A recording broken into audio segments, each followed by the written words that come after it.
good morning, or good day, or hello.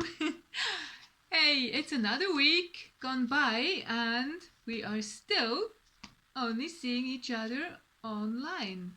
But doesn't matter because I found a really fantastic story for you again. It's a very, very long story today, and it might be good if you take a break and go and play a little bit before you listen the whole story to the end. It's called The Sorcerer's Apprentice. This is a very, very well-known story. It's a classic again, and it's fantastic. And it also goes really well with the week because I told you last week that we're going to start to look at the numbers. And here you have lots of numbers already. You have one boy, one raven, one broom, and two buckets. So you have 1, 2 already. And this week we're going to look at the number 1. Okay? But before we're going to do this, I'm going to tell you something about the Sorcerer's Apprentice. And you will find the book again. You can print it out as well and have a look at it at home. So look, here is the sorcerer. He's a very old man with very special clothes, and he is very, very strange. Not very nice. But doesn't matter, the little boy isn't afraid of him, and nor should you. Okay, look. It starts like this again. Look, here you have the mountains, here. And in between the mountains is a big, big, long valley. And in the valley is a little town, and there are lots of people there. And they're harvesting some grapes. And on top of the mountain here is a castle. And guess who lives in the castle? Yes, it's the sorcerer. But now I'm not going to tell you anything about the pictures anymore because I'm going to start a story for you. So, it's a very strange story. And it began many, many years ago in a country far, far away, so not close to where you are now. And it was in a valley at the foot of the mountain. And the people who lived in the valley, they often looked up at the mountain, and sometimes through a break of clouds, they could see the huge castle with high walls and dark towers sitting on top of the forest. And no one in the valley had ever entered the castle because they were all really worried to go there. And also the path up to the castle was very steep and long. So once the valley had been a wonderful place to live, and everybody was happy, look, and nobody was ever hungry, and they all worked together in their fields, and they grew fine crops. And the trees in the orchard were always full with lots of fruit, pears, apples, cherries, peaches, apricots, plums, whatever you can think of. And the vineyards grew huge juicy grapes, and everybody was at peace and very content. And then something happened. One autumn, a very, very strange thing occurred. And the villagers went to gather and harvest their crops, their apples and their pears and their cherries and everything they grew. Everything had disappeared. There was not one single apple hanging from a tree. There was not one pear hanging from the tree. Nothing. Everything had gone. Oh no. And the people, they couldn't believe it. Look. And they started to talk to each other and they said, "Oh no! What has happened? This is very strange. Somebody must have stolen our fruit. Somebody must have stolen our grapes. Somebody must have stolen our wheat. Oh, what has happened?" And they were really, really upset. And one man got especially upset and he started to shout and swing his stick around. So, look, that's how the people imagine it. The people imagine that the thief came and stole all their things. But they were lucky because all the other years the harvest had been really good and they had stored lots of things in their little storage huts and they could eat them during the winter. And the next year the apple trees were even fuller with apples. And there were more pears hanging down from the trees, and there were more cherries and more grapes, and everything was fantastic. And the people, they didn't want that somebody comes and steals the things again. So they put out some posts. And those people had to watch over the orchards and the fields so nobody could come and steal something from them.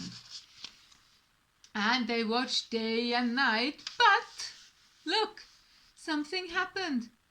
One morning, everything was gone, and the guards did not see anybody who came and stole the things. And they didn't know what to do because they already had eaten all the things from their storage rooms and then from their storage sheds. And the old lady was very, very upset, and the children started to cry and they said, "Oh no, what should we eat now? We don't have anything to eat. That's terrible. We're gonna starve. We're gonna be hungry all winter long." But then there was a little boy, and he said, and his name was Jim. Look, this is Jim here. And he said to the people, "No, don't worry. I am going to find out what happened. I am going to go to the castle up on the mountain, and I'm going to see if there's somebody who can help us." And before the people could say something, Jim had already raced off into the direction of the mountain and the castle. You think, would you do that too? That was very courageous of Jim. Because he wanted to help. He wanted to help all the families in the valley. Anyway, he ran and ran and ran up the mountain, look, and he was nearly at the top when he saw a big old man. And the man was dressed in a very strange garment. He had flowing clothes of purple and a floating hat like this, look. And his sleeves looked a little bit like wings from an eagle. And on his arm sat a black raven. Look. And Jim said to himself, Oh, I should get to the top very soon. It's a very steep, long way. And the sorcerer who had appeared said, "You are there, young fellow." Jim gasped. He had never before seen a man dressed in such unusual clothes. And he thought to himself, he must be the great magician, or he must be a famous sorcerer. And his heart was pounding. He was a little bit scared. And the magician said to Jim, "Night is falling and my castle is very near. Come and spend the night with me." So, do you think Jim is going with the sorcerer? Because it's already dark and he's cold and hungry. He does. Okay. So Jim followed him, and soon they were right inside the walls of the castle. And as the sorcerer walked across the courtyard, Jim noticed great piles of food stacked all around. Look, here. There's a barrel full of grapes, and there are some, what are they? Turnips, and there are some carrots, and a pumpkin, and cabbages, more cabbages, and what is this? A zucchini, and apples, and peaches, more apples, and onions, and potatoes. Look, I think, what do you think? Do you think the same as I think? What I think? Yes, I think the sorcerer stole all the food from the people in the village down in the valley. Bad, bad sorcerer. Anyway, so Jim followed the sorcerer across the courtyard, and suddenly the black raven flew down and perched onto Jim's shoulder. And the raven croaked into Jim's ears. Look, that is indeed the harvest from your valley. He steals it every year for himself.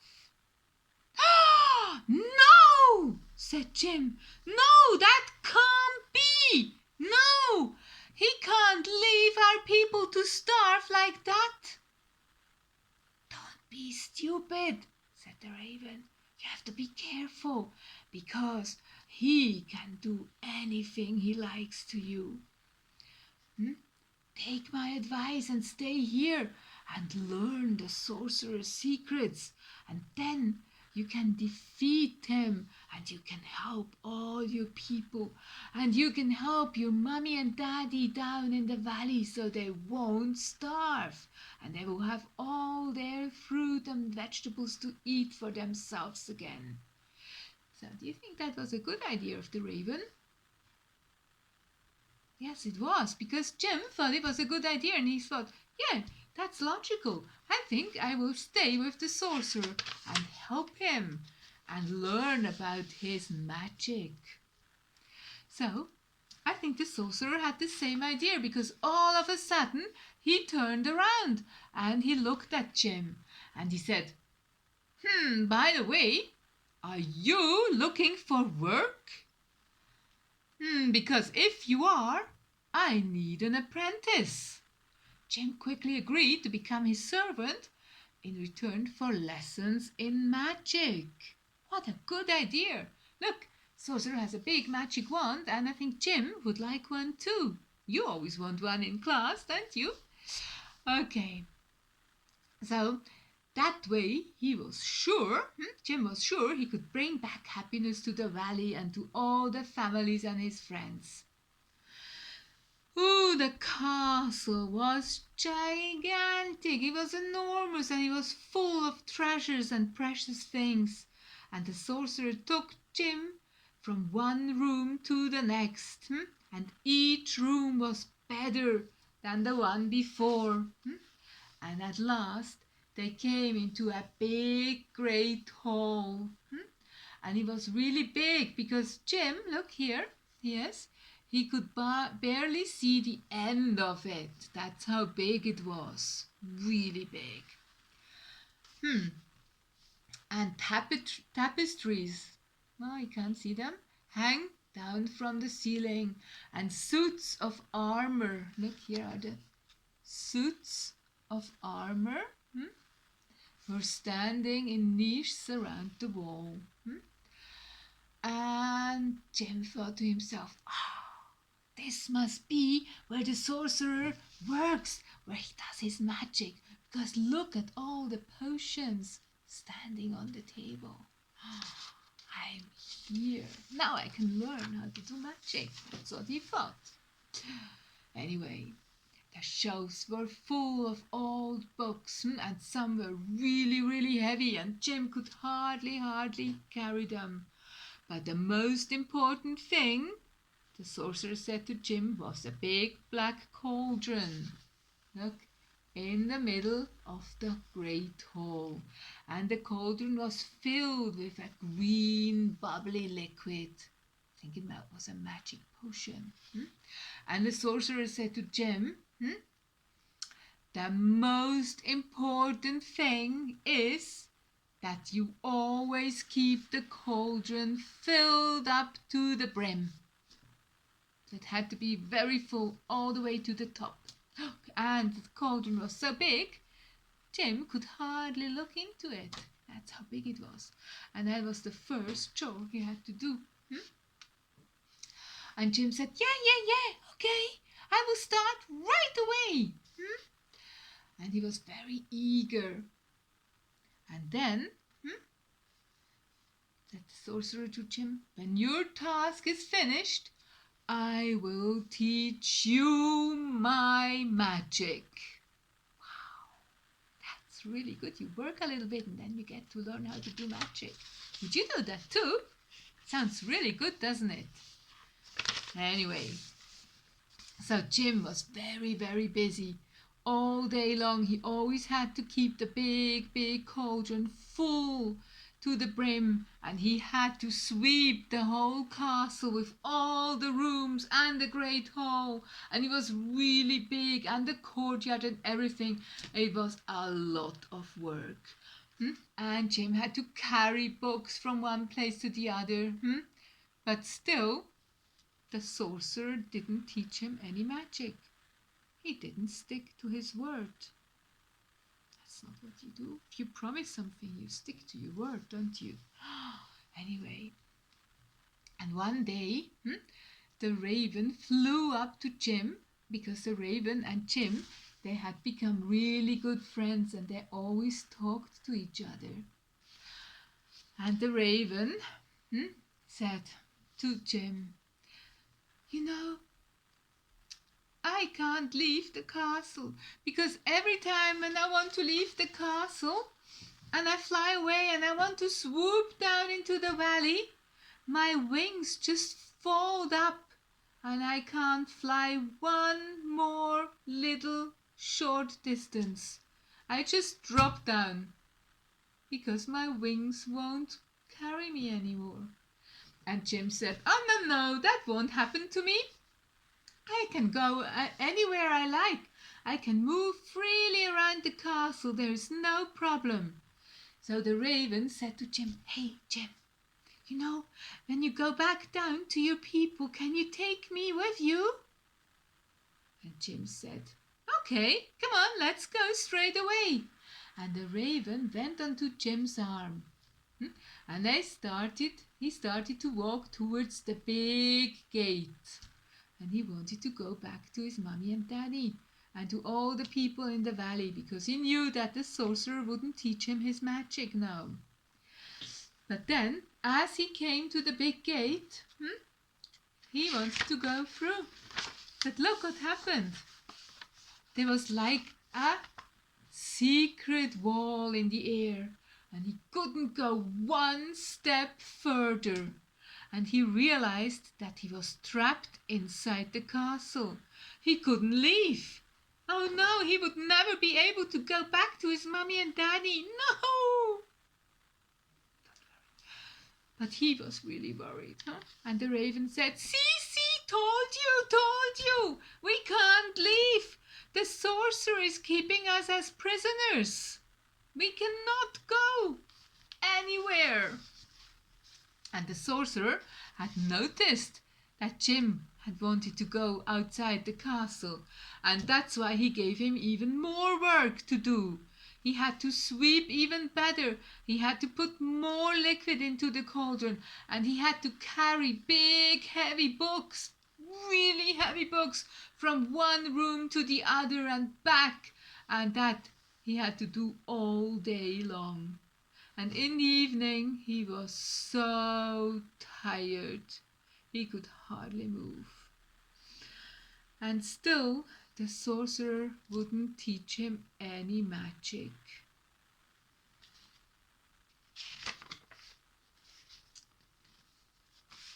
Look, Jim had grown and he was a bigger boy, a taller boy now. And still every day he had to go a lot of times downstairs, downstairs, all the way down from the big hall into the cellar to the well to fetch water, to keep the cauldron full of water and liquid, so that the magician could make his magic potion. And he walked up and down and up and down and up and down and up and down all day long. And then he carried heavy books, and then he also swept the floor of all the rooms and halls, and then he had to go and get more water, up and down and up and down, and he was so tired of it. He didn't want to do it anymore. Would you want to do it? No, I don't think so. I wouldn't want to do that. So much heavy work. The whole day. I like to work. I love to work, but I don't like to carry heavy water kettles and books all day long. So the raven, he had a really good idea. And he said, you know, if you would know any magic words at all, you could get us both out of here. You really have to learn. Haven't you realized that the sorcerer never ever lets you hear a one word he says when he's casting his spells? Not one word you are allowed to hear. Jim started to think. Yeah, he said, that's right. I have never heard the magician, the sorcerer, cast a spell. So he had an idea. Look, in the evening, he hid behind the chest. And he hid behind the curtains. And he hid underneath the bench and underneath the bed. But every single time, the sorcerer would find him and turn him out of the big hall and tell him to go to his own room. So he could never ever hear a word of the magic spell. And no matter what he tried, it wasn't possible. The sorcerer was always alone when he did his magic. And he also didn't have any intention to teach Jim anything.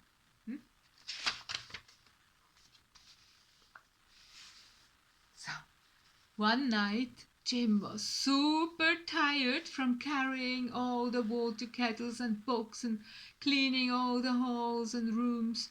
He fell asleep behind the sorcerer's chair. Look, he was so tired that he fell asleep and slept on the floor, without cushion, without blanket, just like that. Then he heard something, and that woke him up. The sorcerer had dropped one of his bottles with the magic potion in it. Okay. And then the sorcerer was really lazy. He didn't want to clean up after himself. He cast a magic spell. Abracadabra. Simsalabim, he said to the broom. Whoa. Come and clean up the mess. And the broom started to move magically and swept up all the parts of the bottle that had smashed on the floor. And then the sorcerer said another word. But Jim didn't understand what he had said. Nor did you. Nor did I.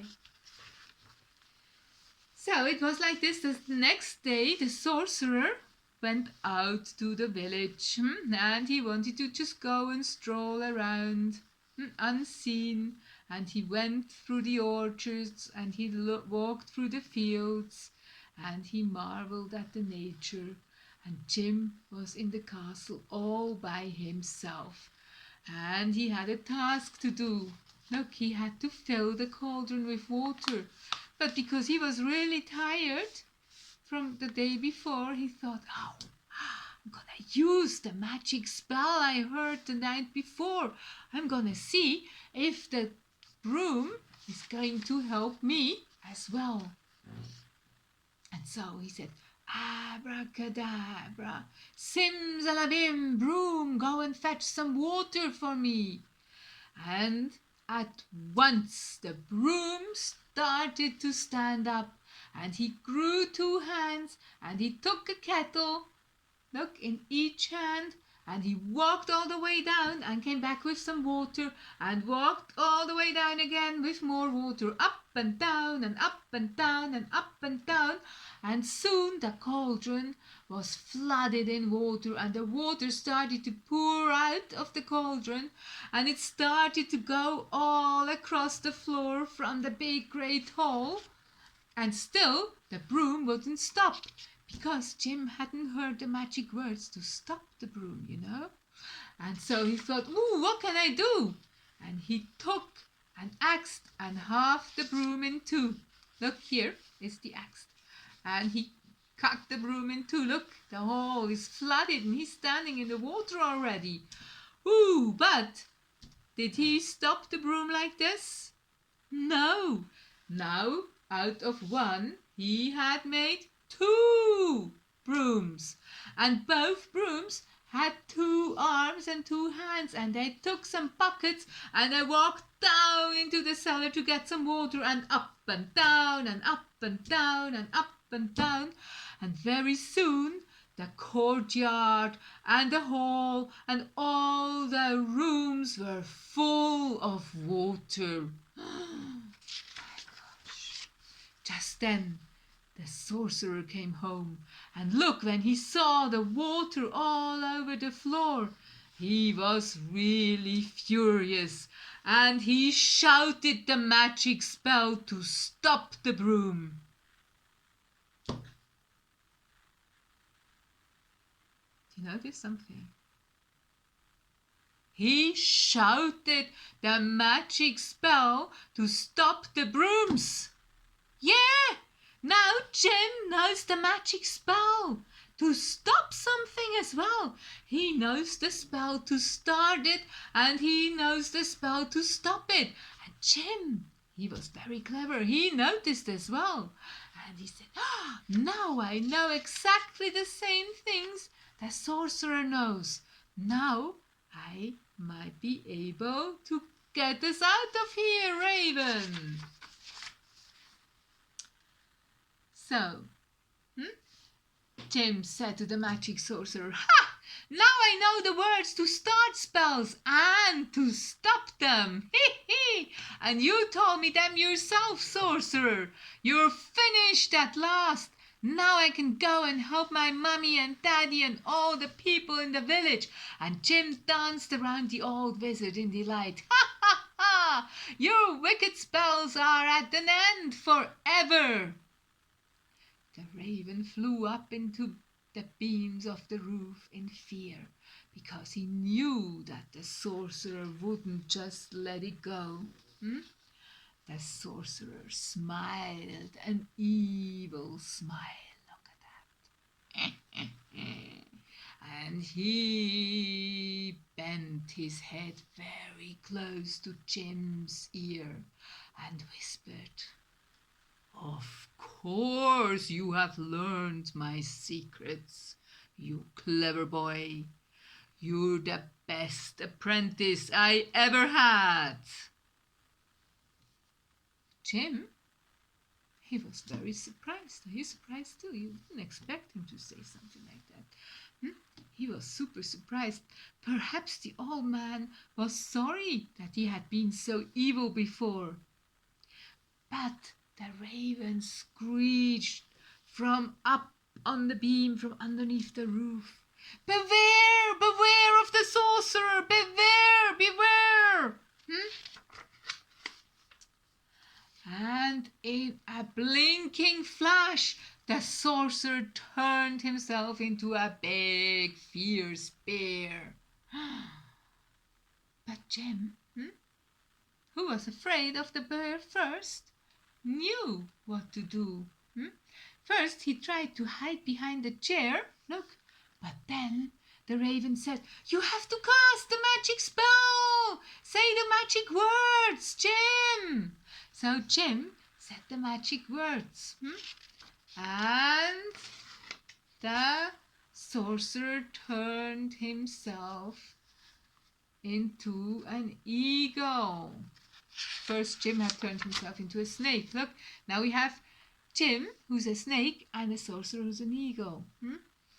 Because bears are afraid of snakes, but eagles aren't. But eagles are afraid of wild cats. So Jim turned himself into a wild cat and tried to get the eagle. So they were always changing themselves into other animals who could be stronger or cleverer or more intelligent or not afraid of the other animal. Look. So the eagle flew out of the castle and the cat followed the eagle. And very soon the cat came to a little creek and the eagle had gone. No more eagle. But there was a fish. And the fish was the bad sorcerer now. Sorcerer had turned himself into a fish because he knew that cats don't like waters. Do you remember, Mark? Didn't like the rain.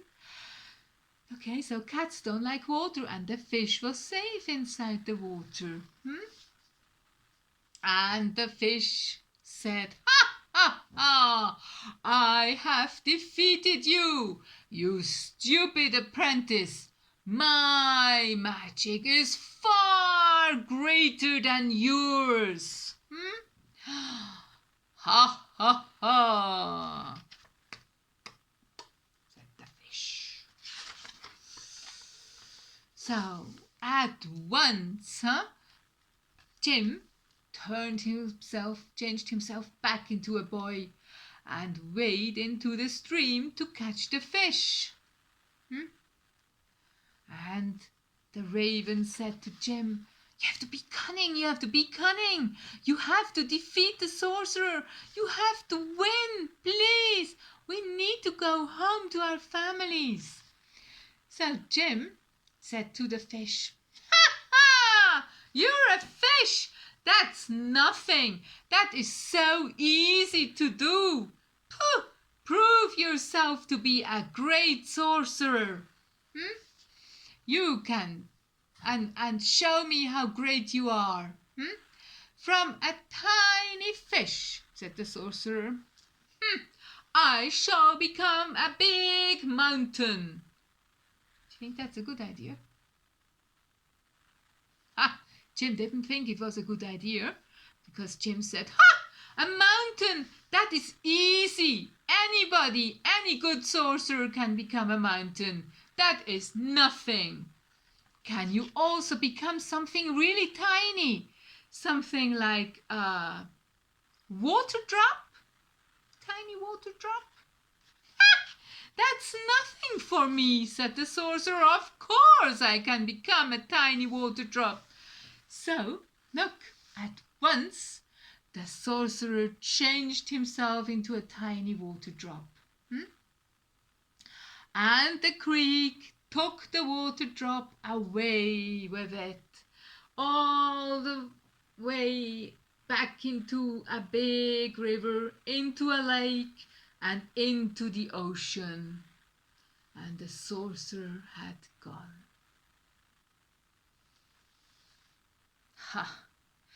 Jim and the raven, they hugged each other in glee and they danced on the bank of the little stream and they laughed and laughed. "Yeah, yeah, yeah! We've tricked the sorcerer. He's tricked himself," said Jim. "We didn't do it. He did it himself. He changed himself into a water droplet.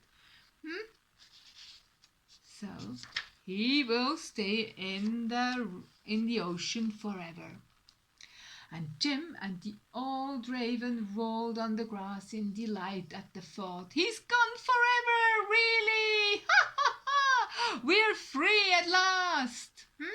And without even one look back at the castle, Jim and the raven went down the mountain path to the village. Look, and there was already Mummy and Daddy, and they were both waiting for Jim, and they were so happy to see him again, and they were also happy to have the raven at home. And they were welcomed by all the villagers, and Jim told them the story about the bad evil sorcerer who had stolen all the food. And soon after Jim had returned to the valley, all the happiness returned as well, and the apple trees were full of apples again, and the pear trees were full of pears, and the plum trees were really full of plums, and the peach trees full of peaches, and so on.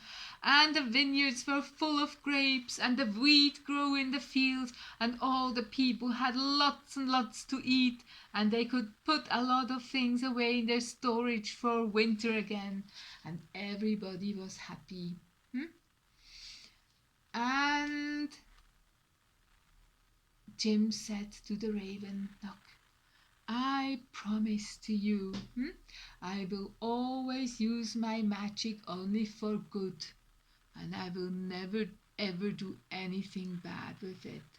I do never want to harm anyone. I want to help people." And his friend the raven croaked, "And I shall make sure that you do. I will always remind you." And so Jim and the raven became really good friends, and they helped everybody near and far. And that is the end of the story. And guess what we're going to do for a craft? What do you think? Yes, we're going to make a raven. So, if you want to watch my next video, you can watch and see how to make a raven, and then you have your own personal friend. You can take the raven everywhere and put it next to your bed. Maybe you can put it on your arm as well. It's going to be a bit tricky, but you can try, and it's going to be a lovely craft. And then we're also going to look at the number 1, because there's 1 raven here. Okay? And don't forget to sing our number song as well. 1, 2, 3, 4, 5. Once I caught a fish alive. 6, 7, 8, 9, 10. Then I let it go again. Why did you let it go? Because it bit my finger so. Which finger did it bite? This little finger on my right. So I think if Jim would have caught the fish, the sorcerer fish, I think he would have bitten him in the finger as well. What do you think? Maybe you can discuss this with mommy or daddy, okay? And I wish you a lovely, lovely playtime. And if you're going to have snack, a really good snack. And I see you soon. Bye-bye.